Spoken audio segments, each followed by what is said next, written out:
ছুটির দিন বলে আমি বেরিয়ে পড়লাম ঠাকুর মশাইয়ের কাছে আড্ডা দিতে। কিন্তু সেখানে যেতে গিয়ে কিশোরী যে এমন একটা কাণ্ড ঘটাবে তা কে জানতো। আমরা দুজন গল্প করতে করতে মঠলেনের গলির মুখে ঢুকছি, ঠিক তখনই কিশোরীর সঙ্গে একজনের ধাক্কা লেগে সে হুমড়ি খেয়ে মাটিতে পড়ে গেল। সামনে দেখি কালো কাপড় পরা মধ্যবয়সী এক সন্ন্যাসী গোছের লোক, হাতে মাঝারি মাপের একটা ত্রিশূল নিয়ে দাঁড়িয়ে আছে। সে বিরক্ত স্বরে বলল, আরে ছোকরা, মন কোন দিকে থাকে? হ্যাঁ, দেখে শুনে চলতে পারো না? আমার মন্দিরে পৌঁছতে দেরি হয়ে যাবে। যত সব। কথাটা বলে সে এগিয়ে যাচ্ছিল, বাধা দিল কিশোরী। কিশোরী এমনিতেই রকচটা স্বভাবের, উঠে দাঁড়িয়ে জামা থেকে ধুলো ঝাড়তে ঝাড়তে সে অবিশ্বাস ভরা সুরে বলল, দুর্মশাই, জান তো, এই বুজরু কিনা অন্য কোথাও গিয়ে দেখাবেন। লোক ঠকিয়ে ব্যবসা করে না, সেই আর কি। আর আর ওই ওই ওই ধরাচুরো পড়লেই না সবাই সিদ্ধ সাধক হয়ে যেত। তাহলে আমাদের আর রাস্তায় বেরিয়ে 2 পয়সার জন্য হন্যে হয়ে বাড়ি বাড়ি ঘুরে ভিক্ষে করতে হতো না। কথাটা শুনেই ওই অঘরী থমকে দাঁড়িয়ে গেল। পথের দুই পাশে তখন কিঞ্চিত জনসমাগমও জমে উঠেছে। সে এগিয়ে এসে জ্বলন্ত চোখে কিশোরীর দিকে তাকিয়ে বলল, এত বড় আস্পর্ধা তোর! তুই আমাকে ভিখিরি বললি? হ্যাঁ, দাঁড়া, তুই জানিস না আমার ক্ষমতা? কিশোরী আরো ক্ষিপ্ত হয়ে এক পা এগিয়ে বলল, আস্পর্ধার দেখেছেন কি মশাই? হ্যাঁ, কি দেখেছেন? আর দেখান তো আপনার ক্ষমতা, কি দেখান। ও তাই না? বেশ, তবে তাই হোক। আমাকে আর কিশোরীকে অবাক করে দিয়ে সন্ন্যাসী তার কাছে থাকা জলের পাত্র থেকে এক গন্ডুস জল তুলে মুখের কাছে এনে কিছু বিড়বিড় করতে শুরু করলো। আমি তাকে থামানোর জন্য এগোচ্ছিলাম, ঠিক তখনই দূর থেকে ঠাকুর মশাইয়ের কণ্ঠ ভেসে এলো, দাঁড়ান, দাঁড়ান বলছি। কথাটা বলে তিনি দ্রুত বাজারের থলি হাতে আমাদের দিকে এগিয়ে এলেন। তারপর পাঞ্জাবির বুক পকেট থেকে একটা 100 টাকা বের করে সন্ন্যাসীর হাতে ধরিয়ে দিয়ে বললেন, এমন কাজ করবেন না, না জেনে কিশোরী ভুল করে ফেলেছে, ওকে ক্ষমা করে দিন, অনিষ্ট করবেন না, না বুঝে ভুল করেছে। টাকা এবং স্তুতির ফলে কাজ হলো। সন্ন্যাসী শান্ত হলো এবং স্থির দৃষ্টিতে তাকিয়ে রইল কিশোরীর দিকে। কিশোরীর মুখ ফ্যাকাশে হয়ে গেছে। সন্ন্যাসী চলে যেতে ঠাকুর মশাই আমাদের ইশারা করলেন ওনার পথ অনুসরণ করার জন্য। কিশোরী আর আমি তার পিছন পিছন হাঁটতে লাগলাম। বাড়ি পৌঁছে ঠাকুর মশাই বেশ উত্তপ্ত গলায় কিশোরীকে বললেন, তোমার কি কাণ্ডজ্ঞান নেই? তুমি কি সুস্থ মানসিকতার নও? কি দরকার ছিল ওই অঘরীর সঙ্গে তর্ক করতে যাওয়ার? আমি জানি তোমার ধাক্কা লেগেছিল, কিন্তু তাই বলে এত কদর্য ভাষায় কুৎসা করা তোমার একেবারেই উচিত হয়নি। আমি না হলে কি করতো জানো? কি করতো ঠাকুর মশাই? ও যে মন্ত্র পাঠ করছিল তার কিছুটা আমার কানে এসেছিল। তোমরা হয়তো খেয়াল করনি, কিন্তু আমি কাছেই চলে এসেছিলাম প্রায়। আর আমার বিশেষ ক্ষমতার গুণে দূর থেকেও অন্য সাধকের মন্ত্র আমি শুনতে পারি। ওই মন্ত্রপুত জল যদি একবার কিশোরীর গায়ে ছিটত, তাহলে কিশোরী সেখানেই অজ্ঞান হয়ে যেত। তারপর তার জীবনে নেমে আসত দুর্ভোগ। অঘরী সম্প্রদায় ভয়ানক, ওদের এড়িয়ে চলাই ভালো। কিশোরী বেশ কিছুক্ষণ বিহ্বল হয়ে বসে রইল। আজ আর ঠাকুর মশাইকে গল্পের জন্য আবদার করা হলো না, কিন্তু তিনি নিজেই হুকো ধরিয়ে ধীরে ধীরে টান দিতে দিতে বললেন, আজ আমার ওই ঘটনার কথা মনে পড়ছে। মরতে মরতে বেঁচে গিয়েছিলাম। আমার তখন 40 বছর মতন বয়স। পৈতৃক ভিটে একাই থাকতাম। শহর থেকে বহু দূরে সেই পুরনো বাড়ি। এক গভীর রাত, যখন মনে হয় গোটা পৃথিবী ঘুমিয়ে আছে, ওই সময় দরজায় কেউ যেন কড়া নাড়ল।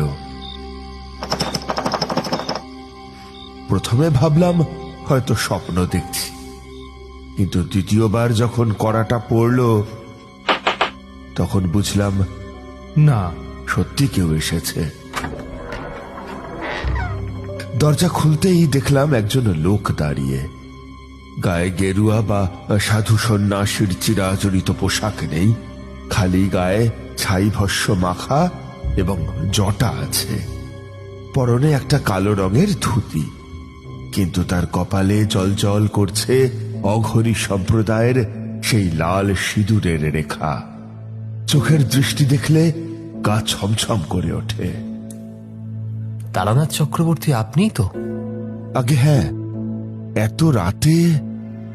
গুরুদেব সদ্য দেহ রেখেছেন। আমাদের গুরুদেব অঘরী পঞ্চকৌড়া। আমি চমকে উঠলাম। নামটা আমার খুব চেনা লাগছিল। মনে পড়ল সেবার এক ভয়ঙ্কর বিপদের মুখ থেকে এই নামটাই শুনেছিলাম। ওহ, তার আত্মার শান্তি হোক। কিন্তু মশাই, এত রাতে আপনি আমার কাছে কেন? আমি তো ওনার শিষ্য নই। অদ্ভুত লোকটি সোজা চোখে আমার দিকে তাকিয়ে রইল। তার দৃষ্টিতে কোনো আবেগ নেই, শুধু কর্তব্যনিষ্ঠা। গুরুদেব জানতেন তার মৃত্যুর আগে শিষ্যদের ডেকে তিনি কিছু নির্দেশ দিয়ে গেছেন, আর শেষ নির্দেশটা ছিল আপনার জন্য। আমার জন্য? কি নির্দেশ? তিনি শুধু একটাই বাক্য উচ্চারণ করেছিলেন, যা আমাদের কানে বাজছে। আমাদের আমাদের নরকপালের রক্ষক হবে শুধু তারানাথ। ঘরের মধ্যে যেন এক শীতল বাতাস বয়ে গেল। নরকপাল? আমি চুপ করে রইলাম কিছুক্ষণ। তারপর গম্ভীর গলায় বললাম, মানে কি এর? তার সেই তন্ত্র সাধনার নরকপালটি, সে তো বিপজ্জনক বস্তু। সেটার সঙ্গে আমার কি সম্পর্ক? সেটা ঠিক আমরা জানি না, বুঝলেন। গুরুদেব কেবল আপনার নাম ধরে একটাই কথা বলেছিলেন, মন্ত্রপুত এই নরকপালটি এখন আমাদের কাছেই রয়েছে। ওটি আমাদের সাধনা পথের সব থেকে পবিত্র এবং শক্তিশালী জিনিস। আপনি কি আমাদের কথা মতো গুরুদেবের শেষ ইচ্ছা পূরণ করতে প্রস্তুত, নাকি আমরা ফিরিয়ে নিয়ে যাব? আমি নিজের কপালে হাত দিয়ে কিছুক্ষণ ভাবলাম। যদি বলি প্রস্তুত নই, দেখলাম অদ্ভুত লোকটির কপালের লাল রেখাটা যেন আর উজ্জ্বল হলো অন্ধকারে। তিনি গম্ভীর স্বরে বললেন, গুরুদেবের ইচ্ছা অগ্রাহ্য করলে কি হতে পারে সেই সম্বন্ধে আপনার কোনো ধারণা আছে? আমরা সাধক, আমরা প্রতিশোধ বা অনিষ্ট করতে আসিনি। কিন্তু গুরুবাক্য পালন না হলে প্রকৃতি নিজে থেকেই রুষ্ট হয়। সেই নরকপালটিকে ভুলভাবে রক্ষা করলে তার ফল আরো মারাত্মক হতে পারে। ঠিক আছে, তার ইচ্ছা আমি পূরণ করব। আমি এই দায়িত্ব নিচ্ছি। লোকটি শুধু মাথা নেড়ে সম্মতি জানালেন। তারপর তিনি নিস্তব্ধ রাতের অন্ধকারে যেমন এসেছিলেন ঠিক তেমন করেই মিলিয়ে গেলেন। গুরু পাঞ্চকৌড়া? আমি তো কোনোদিন এই নামের অঘরীকে চিনি না। কথাটা ভেবে আমি হতভম্ব হয়ে গেলাম। পাঞ্চকৌড়া নামের কোনো অঘরীর কাছ থেকে আমি কোনোদিন সাহায্য পাইনি। ওই লোকটি তবে কার কথা বলছেন? কোন ঋণের কথা? আমার মাথা ঘুরতে লাগলো। পর মুহূর্তেই দরজায় আবার কড়া নাড়ার শব্দ। এইবার আরো জোরের সঙ্গে, যেন অধৈর্য হয়ে কেউ ডাকছে। আপনি ফিরে এলেন যে? আমি তো একটা জিনিস ভাবছিলাম। আমি পাঞ্চকৌড়া নামের কোনো অঘরীকে... লোকটি হাত তুলে আমাকে থামিয়ে দিলেন। তার মুখে সামান্য ভয়ের রেখা ফুটে উঠেছিল। কিছু যেন বলতে ভুলে গেছেন, এমন কিছু। উনি ধরা গলায় বললেন, গুরুদেব বলেছে আপনি জানবেন, সময়ের সাথে সব স্পষ্ট হয়ে যাবে। কিন্তু এখন আর যে সময় নেই। আপনি না এলে আমরা সবাই মারা যাব। মারা যাবেন মানে? কি হচ্ছেটা কি? তিনি মানে আমাদের গুরুদেব তার নরকপালটিকে আমাদের হাতে দিয়ে যেতে পারেননি।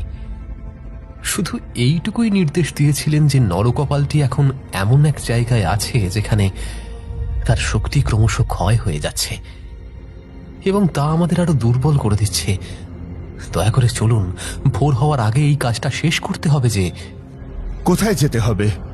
বর্ধমান, সেইখানে এক পুরনো শ্মশান আছে। চলুন চলুন, এক্ষুনি চলুন, আমাদের হাতে সময় কম। অগত্যা আমাকে লোকটির পিছু নিতে হলো। অন্ধকারে রাতে আমরা দুজন চলতে লাগলাম এক অজানা গন্তব্যের উদ্দেশ্যে। অনেকটা পথ হেঁটে আমরা পুরনো প্রায় পরিত্যক্ত একটা শ্মশানে পৌঁছলাম। শ্মশান জুড়ে এক অদ্ভুত নীরবতা। শুধু দূরের একটি ভাঙা চণ্ডী মণ্ডপের দিক থেকে একটা অদ্ভুত নীল শিখা উঠছিল। সেই শিখার আলোয় পুরো এলাকাটা যেন কোনো এক অন্য জগতের অংশ বলে মনে হচ্ছিল। এই নীল শিখা কিসের? ওটা আমাদের সাধনা পথের শেষ চিহ্ন। ওটা যেখানে জ্বলছে সেইখানেই গুরুদেবকে শেষ বিশ্রামের জন্য রাখা হয়েছিল, এই 1 মাস আগেই। আমি দেখলাম ভাঙা চণ্ডী মণ্ডপের আড়ালে একটি গভীর গর্ত।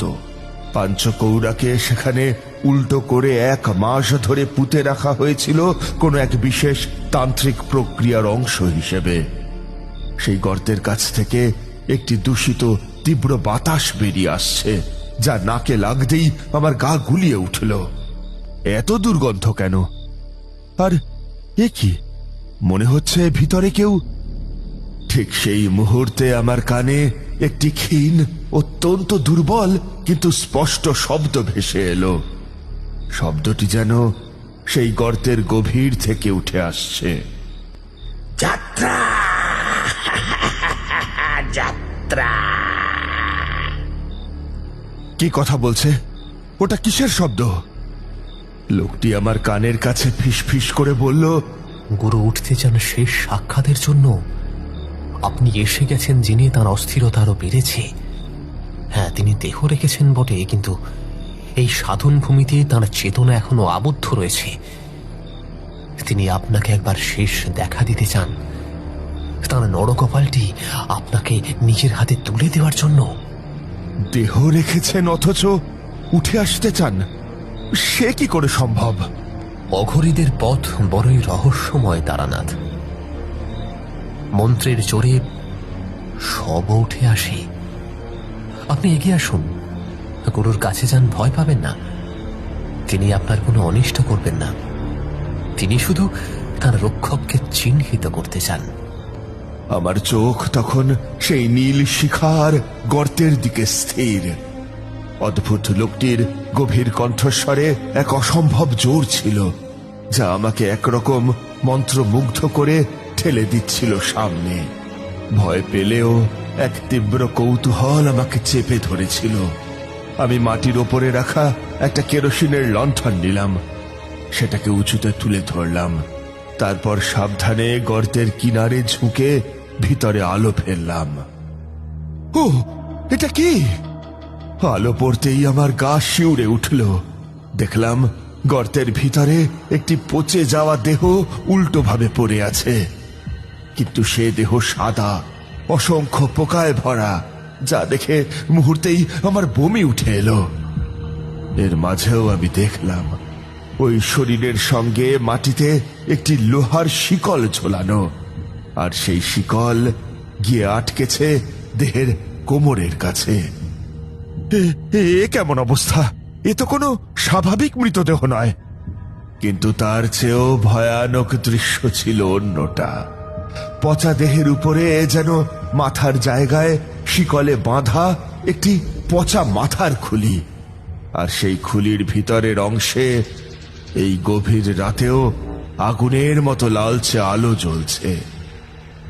খুলির ভিতর আলো জ্বলছে কেন? আর আর আর দেখুন, হাত দুটো এখনো যেন নড়ছে। এটাই গুরুদেব পঞ্চকৌড়ার দেহাবশেষ এবং তার সাধনার শিখর, সেই নরকপাল। ওই লাল আলোটা তার রুষ্ট শক্তি। এখন এই দেহের সঙ্গে তার কোনো সংযোগ নেই, তবু নির্দেশটুকু রয়েছে। এইবার সময় হয়েছে। অদ্ভুত লোকটি এরপর মাটিতে রাখা একটি ছোট কালো মাটির হাঁড়ি আমার দিকে এগিয়ে ধরলেন। হাঁড়িটা ধরেও লোকটির হাত কাঁপছিল। এই নিন, গুরুদেব নির্দেশ দিয়েছেন আপনাকে এই নরকপালটি শুদ্ধ করতে হবে এই হাঁড়িটির তরল ব্যবহার করে। আজ থেকে শুরু হবে 40 দিনের এক কঠিন তন্ত্র সাধনা। লোকটি কথা শেষ করলেন না। আমি হাড়িটা হাতে নিতেই তার ভিতর থেকে তীব্র পরিচিত অথচ উৎকট একটা গন্ধ পেলাম। আমি মুহূর্তেই হাড়িটা প্রায় ছুঁড়ে ফেলে দিতে গিয়েও সামলে নিলাম নিজেকে। এক ঝটকায় পিছিয়ে গেলাম। প্রথমে ভেবেছিলাম ওইটা হয়তো কারণ বাড়ি, কিন্তু আমার ধারণা ভুল হলো কিছুক্ষণ পরেই। আমি বললাম, এ কি, এ তো কারণ বাড়ি নয়, এ গন্ধ। আমার মুখ ফ্যাকাশে হয়ে গেল। আমি গন্ধটা শুকে এক ভয়ঙ্কর সত্য আবিষ্কার করলাম। এ তো মানুষের রক্ত আর গন্ধকের মিশ্রণ। এ দিয়ে আমাকে কি করতে বলছেন? অদ্ভুত লোকটির কপালের লাল রেখাটা যেন আরো উজ্জ্বল হয়ে উঠল। তিনি শান্তভাবে বললেন, গুরুদেব যা বলেছেন তাই। নরকপাল এখন রুষ্ট। ওর ভিতরে যা শক্তি জমা হয়েছিল তা এখন ধ্বংস তৃষ্ণায় পরিণত হয়েছে। আপনার হাতে যদি ওটা না আসে, যদি আপনি তার নির্দেশিত সাধনা শুরু না করেন, আমরা যারা বেঁচে আছি, যারা গুরুদেবের নির্দেশ পালন করতে পারেনি, তারা এই রাতেই আগুনে পুড়ে ঝলসে মরে যাব। ধ্বংস তৃষ্ণা? আমাকে কেন এই ভয়ঙ্কর দায়িত্ব নিতে বলছেন? আমি তো এসবের কিছুই জানি না। কারণ গুরুদেব জানেন আপনি পারবেন। আপনার মধ্যে সেই ক্ষমতা আছে যা এই রুষ্ট শক্তিকে বশ করে আনতে পারে। আপনিই তার রক্ষক। আর কোনো কথা নয়, নরকপালটি তুলে আনুন এবং সেই সাধনা শুরু করুন। আমি দ্বিধায় পড়ে দাঁড়িয়ে রইলাম। একদিকে সেই ভয়ঙ্কর নরকপাল, মানুষের রক্ত ও গন্ধকের মিশ্রণ দিয়ে 40 দিনের সাধনা, আর অন্যদিকে সেই অঘরী সাধকের দল যাদের জীবন নির্ভর করছে আমার উপর। আমি ভাবছিলাম, এত বড় বিপদ আমি একা কি করে সামলাবো। ঠিক সেই সময় রাত আরো গভীর হতেই গর্তের ভিতরে শিকলে বাঁধা সেই নরকরটিটি লাফাতে শুরু করলো। এ কি হচ্ছে? ওটা তো নড়ছে। প্রথমে নরকরটিটা আস্তে আস্তে লাফালো, তারপর ক্রমশ তীব্রভাবে। এমন শক্তিতে সেটা আছাড় খাচ্ছিল যে যে লোহার খুঁটিতে শিকলটা আটকানো ছিল সেটাও দুলতে লাগলো। খুলির ভিতর জ্বলন্ত লাল আলোটা যেন আরো উজ্জ্বল হয়ে উঠল, আর তার ভিতর থেকে এক আদিম বিকট শব্দ শোনা গেল। ওরে ওরে মুক্তি দে! হঠাৎ শ্মশানের চারপাশের বাতাস যেন জমাট বেঁধে উঠল। শ্মশানের কাঠ, অর্ধদগ্ধ লাশ, সবকিছু যেন নিজেরাই নড়তে শুরু করলো। আমার অভিজ্ঞতা ছিল, তাই আমি এক মুহূর্তে বুঝলাম কোন প্রাচীন গন্ধর্ব সাপ বা পিশাচ ক্রিয়া জেগে উঠেছে। এ কিসের সূচনা? এ তো শুধু নরকপাল নয়, এ তো কোনো ভয়ঙ্কর শক্তি। এটি আমাদের গুরু পঞ্চকৌরার অসম্পূর্ণ তন্ত্রের ক্রোধ। আপনি তাড়াতাড়ি নরকপালটি তুলুন, না হলে। কথা শেষ হলো না, শুরু হলো ভয়ঙ্কর আক্রমণ। হাওয়ার তীব্র ঝাপটায় জ্বলন্ত চিতাগুলো নিজেরাই লাফিয়ে উঠে আমার দিকে ধেয়ে আসতে লাগলো, যেন জীবন্ত আগুনের গোলা। মাটির নিচ থেকে মৃতদেহের পচে যাওয়া হাত বেরিয়ে এসে আমার পা চেপে ধরল। শিকলের ওপাশ থেকে এক ভয়ঙ্কর আদিম শক্তি ক্রমাগত টান মারতে লাগলো। খুলিটা যেন বাধা অতিক্রম করে বেরিয়ে আসতে মরিয়া হয়ে উঠল। আমি বুঝেছি, এটা শুধু নরকরটি নয়, এটা পঞ্চকৌরার অসম্পূর্ণ তন্ত্রের ক্রোধ। এই শক্তিকে বশে আনা একার কাজ নয়। কিন্তু আসল সমস্যা শুরু হলো ঠিক তখনই। শ্মশানের অন্য দিক থেকে দুজন দীর্ঘদেহী লোক বেরিয়ে এলো। তাদের চোখে নিষ্ঠুরতা আর ক্ষমতালোভ স্পষ্ট। তারা অন্য অঘরী সাধক, যারা নরকরটিটিকে নিজেদের সম্পত্তি বলে মনে করে।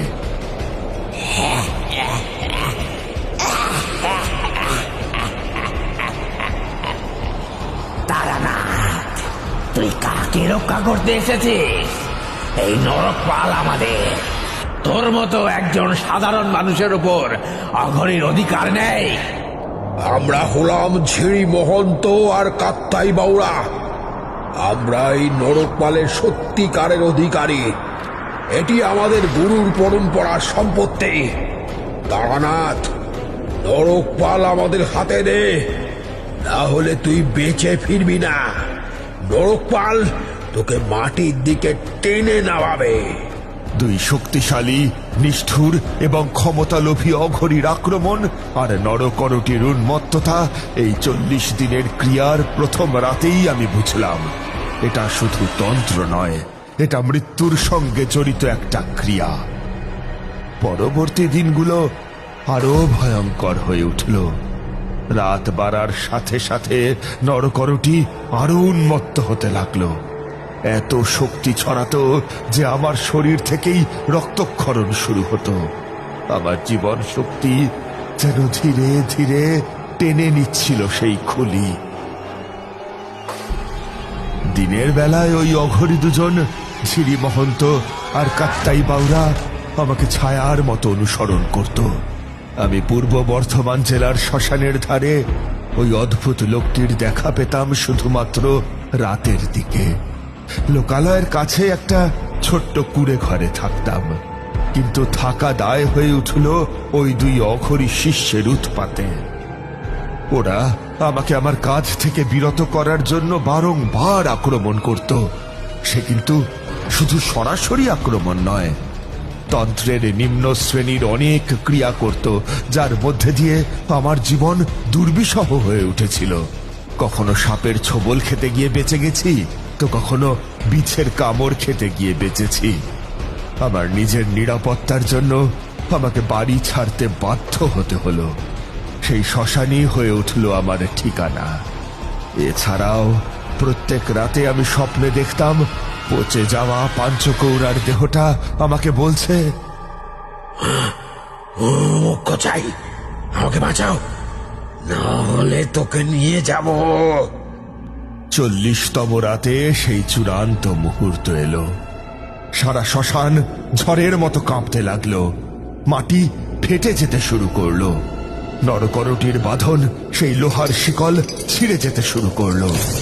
আমি তখন শেষ মন্ত্র জপ করছি। নরকরটিটা আছড়ে আছড়ে লাফাতে লাগলো, যেন সেটা আলো আগুনের এক জীবন্ত পিণ্ড।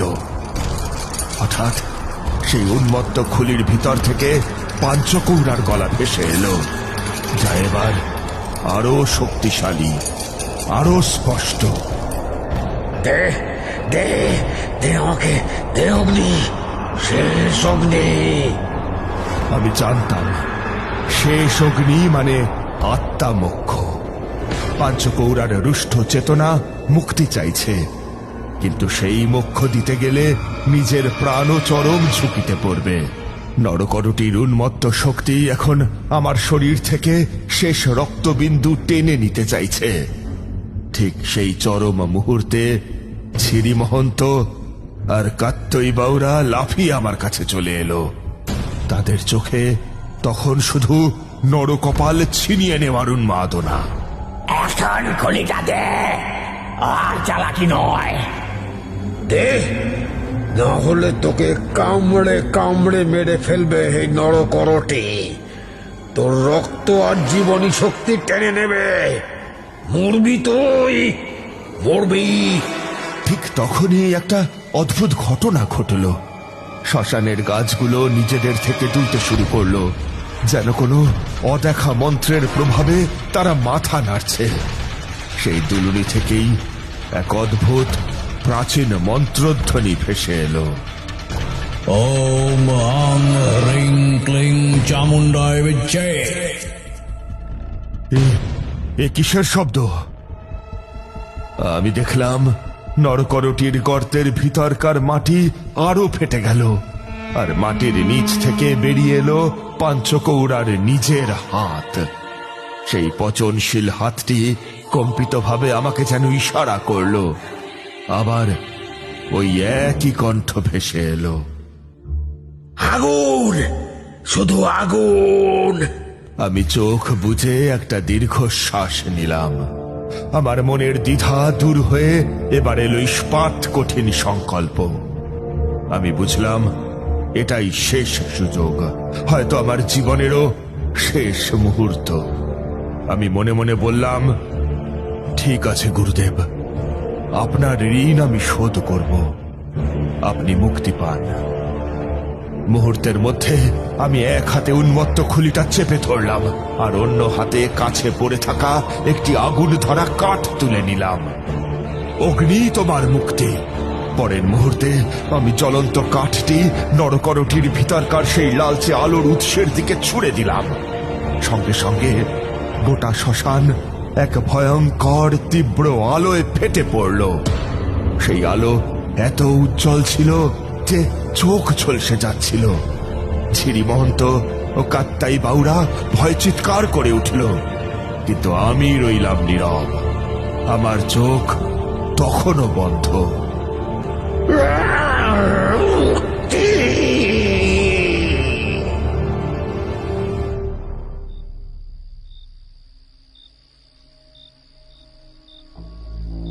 আলো নিভল, শব্দ থামল, এক চরম নীরবতা। তারপর সব অন্ধকার।